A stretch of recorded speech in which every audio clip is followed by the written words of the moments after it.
basic Lego parts, you're going to end up with awkwardly thin planes. But not anymore, these are supreme upgrades to my most popular wide-body plane designs. Forget using one-piece cockpits, I'll show you how I made the 145-piece A380 nose. But the best feature that I've not made a tutorial of yet are the angled wings, which I've never managed to do until now. These aren't copies of the planes from my videos, I've perfected them with extra strength. Well, it's strong enough, and realistic central fuel tank designs, like the unique one of the DC-10. It's probably my second most requested tutorial, and this custom nose kinda shows why.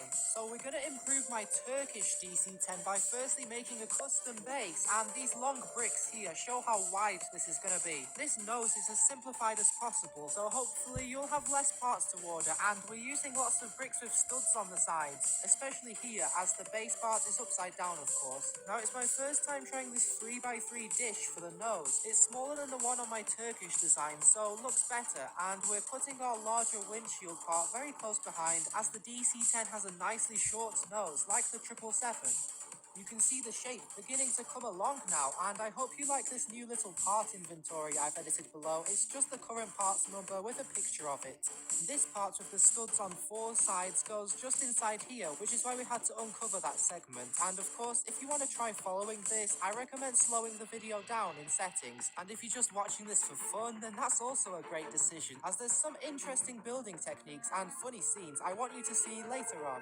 And now all we need is the roof. It might need a bit of pushing down, but it's worth the complete DC-10 nose. It even has that vague frowning kind of look, which is great to get at this scale. But this realism is small compared to what we will replicate next. So firstly, just extend the cabin with these parts, and we're going to strengthen the connection with those corner parts. Now the cabin is fully coming together. A 10 stud wide plane can fit 3 long rows of seats. That is, if you place the cabin floor plates across the bricks. Keep in mind, it could be more difficult to fit passengers in because of the roof slopes, as this cabin design isn't as tall as my Turkish one was for my Turkish 981 recreation. But what no 10 stud Lego DC-10 has ever had is this realistic central fuel tank, maybe because it's got a unique shape. It's not flat like most are, but it's like 2 long bulges coming from the side of the lower fuselage. So would you say doing it like this is a decent way? Just a load of slopes, and you've got to flip it over for this next bit. I'm using this part for my first time. Put it here, and you might see me using these Technic pins a lot throughout these tutorials, as they're the best way for attaching Lego that's upside down, like this fuel tank is. This final touch before we do the wings covers the part sticking out below, and has the DC-10's landing lights, which don't exactly go on the wing. We begin the wing box, which has those 3 bricks because they're deep enough to hold more Technic pins, which will connect the central fuel tank. This may seem like a bit of a mess of plates, but they need to be like this for strength. These wings are much thicker at the point where they connect to the fuselage. Let's also see how it would look with smoother tiled wings. If you remember my IL-62 design from my Warsaw crashes, they were made smooth by having this ordinary plate layer but with tiles on top. So let's just finish off the wing box and now move on to the rest of the wing, which should be a bit easy as we don't really have to angle it like with the 747 next. We're leaving space for the smooth tiles, but if you don't want that, then it's fine to just put regular plates there like with most of my other plane designs. This wing is also a bit like my 757 and 787 wing designs from the last tutorial vid, because as the wing gets longer, we move it upwards by the height of one plate. It's only done twice this time, and I'm basically saying we're going to point this wing upwards slightly. It helps to stop it sagging down, which is a huge problem if there's many engines on the wing. So remember, you can try just increasing the height of the wing a few times as it gets longer, like I have done here. The rest of the wing is up next real quick. You can see we begin with raising it up that tiny bit, and soon we'll make our way to the wingtip. But that will vary whether you're making the DC-10 or the MD-11, which was a longer version that also had winglets. I'll show how to make MD-11 upgrades soon, as it is just a really cool plane. Well, as I said, the wingtip of our DC-10 is a bit bland, but I did add this little antenna part. It's kind of cool, I guess. And always remember, when ordering parts like these wedges, you might need the flipped version for the other wing, as there are left and right wedges. With the rest of the plane, let's plop our complete wings down, but upside down, as we're going to put Technic pins in these bricks we placed at the start. Make sure they're in a place where they won't be blocked by the part where 2 of the central fuel tank plates sit together. Makes sense, right? Once you've connected that strongly, and also to the walls, let's just push our fuselage across these wings. Now stretch the roof over too and do the usual detailing up there with the antenna and light. I think that the length of this fuselage is good for whatever DC-10 or MD-11 you want to make, but you can of course customize anything however it fits your taste. Back here we're again connecting up that central area to the very rear fuselage, which is a very short area on this build. To fit the back part on, we use these wedge bricks to make the fuselage thinner. Now we can attach that back on, but if you want to see how a custom back area is made, I'll give advice on that later in the video. Let's begin the best part of the DC-10, engine number 2. The back is weak without it, but these bricks will strengthen it so much more. It's so big that it doesn't even bother me that we've used the regular Lego back part, and I made it this big because DC-10's rear engine has about the same diameter as the ones mounted on the wings. And if we make that longer, you just end up with this big heavy engine, so be careful how you distribute the weight with things like an interior if you want your plane to be able to stand on landing gear. Don't put the engine fan blades at the front of engine 2, I'm putting this dark circular plate instead because the fan blades are actually much further inside the engine than you might expect, so it should just be empty space at the very front. I did have a black one of those plates, but I might have lost it after Turkish 981, I don't know.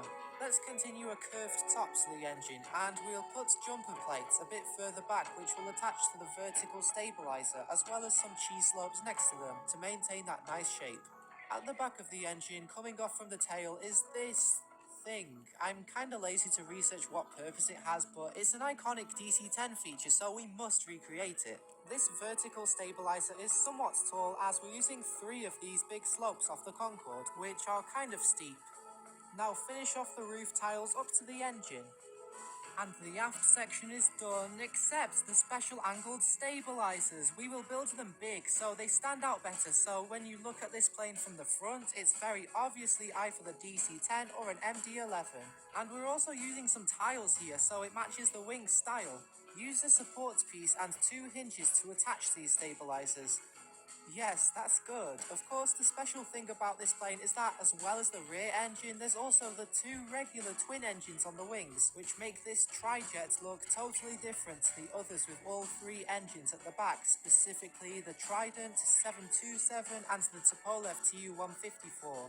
This one's a very neat design. I've made it wider and longer than the 747 engine so that they're a size that looks good sitting alone on the wings. This design at the back is really nice as we're kind of putting this smaller circle part inside the new larger circular part, and that bit we've put at the very end is just for the DC-10-10, so don't do it for an MD-11. And the engines should attach right on here, but you can move them further back to attach them stronger. Our final feature sticks out from under the wings with the 6 unique flap track fairings. The DC-10 is done. But this isn't the final version I'm showing, as we're going to upgrade it next, and also for reference, here's where the fairings go. Well, the single main thing you need to change it to an MD-11 are these winglets, each made from these 7 parts. Get rid of that wingtip and build the winglets using the bar and clip hinges. They kind of predicted the 737 MAX, don't you think?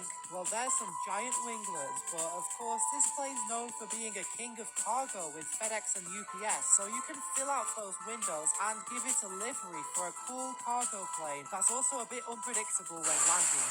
I've already made many 747 tutorials, but I've made so much better now. This is the 10 stud wide 747. Yes, it's not just a tutorial for a better nose, but a smooth custom back and the brilliantly angled wings. We're starting like we did with the MD-11, but using a single parts for the base of the nose, as it needs to be very stable to support the upper deck. This front part is pretty simple, but it's very important you have these black parts. The colour doesn't matter, but their size will hold the sides of the slope exactly where it needs to be. The most noticeable difference with this design is the nose cone part. I first tried it out with JAL123 and kind of predicted how LEGO used it on the 747 shuttle carrier set. Unfortunately, the cone part they used doesn't come fully white, so mine is kind of flat at the end. Another improvement is that our windows now have 2 hinge joints to bend at instead of just 1, so if you adjust them right, your wider nose will look very rounded and not so angular. Go from scattered tasks to one list you can manage from Gmail, chat, and calendar. A more organized workflow in just a few clicks. Hit every deadline on time with Google Workspace.